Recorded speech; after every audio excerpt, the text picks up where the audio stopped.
Hey, what's up guys and gals? My name is Rick9G. Thank you so much for joining me today. We're going to be talking about I Dream of Jeannie. Now, if you're new to the channel, I talk about classic TV shows and movies with over 1,400 videos. There is always something for everyone, so make sure to browse the channel and enjoy. More specifically, we're going to be focusing on a set that is a set that was used a lot on the show I Dream of Jeannie. This set was essentially the inside of Jeannie's bottle. We'll talk about what happened to it. Was it destroyed? Can you go to a museum or something and visit it? It's kind of a mystery, but I'll tell you exactly what happened to it. And I want to know your thoughts down below regarding sets and outdoor backlots and so forth. What should we do? Should we preserve them, or are they just doomed to be destroyed? Let's take a look. Now, if you're a fan of I Dream of Jeannie, you know the basic premise. There is a genie in a bottle and a man that finds it.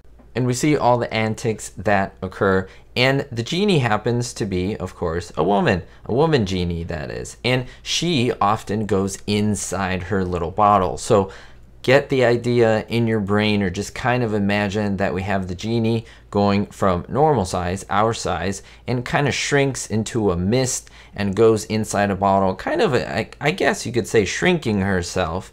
And then this is where we get a bird's eye view of inside the bottle itself, inside the magical genie bottle, and we're kind of transported in there. And that itself was a separate set. So it's made to look like she's a miniature and everything else is, of course, bigger than her.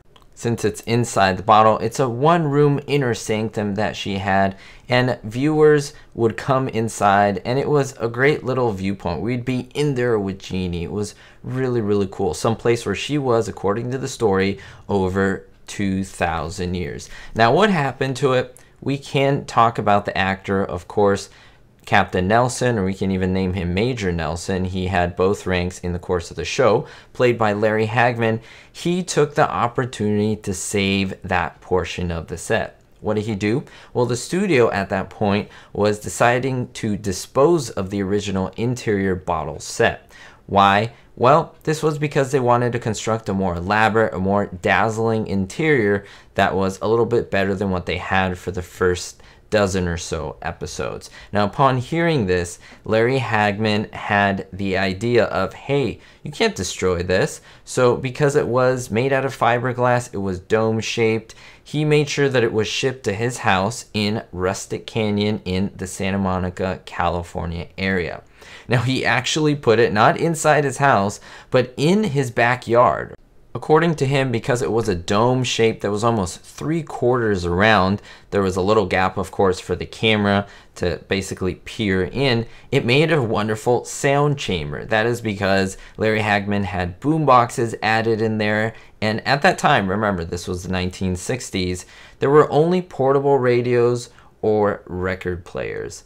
You know, those things that we heard about back then, record players. Yeah, that was it. So for him, it was, he said, like being inside of a speaker. The acoustics were pretty good. Now, for more than a year, that giant dome, that giant set stood in his backyard.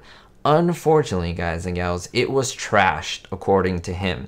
Now, Hagman had used this enclosed chamber as his own little private sea of tranquility, or little meditation area.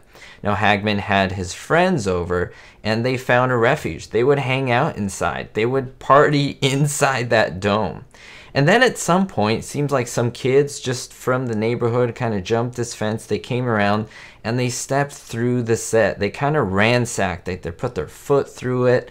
That is, through pieces of the wood and just the little exteriors, essentially just ravishing and ruining the set. Now, it wasn't something, according to him, that they did intentionally. It was just that the kids were playing, they were tossing things around, they were jumping up and down. Hey, maybe they had seen this on TV, or maybe they had no idea what this was. They thought it was a bit of a toy. And since it was sitting out in the sun, it was getting pretty brittle, and the kids stuck their feet through, as I mentioned, several wooden places and essentially destroyed the entire part of the set. Oh, that hurts so much. Hurts my heart to know about this, because I feel like this could have been kept as a relic of just Hollywood history.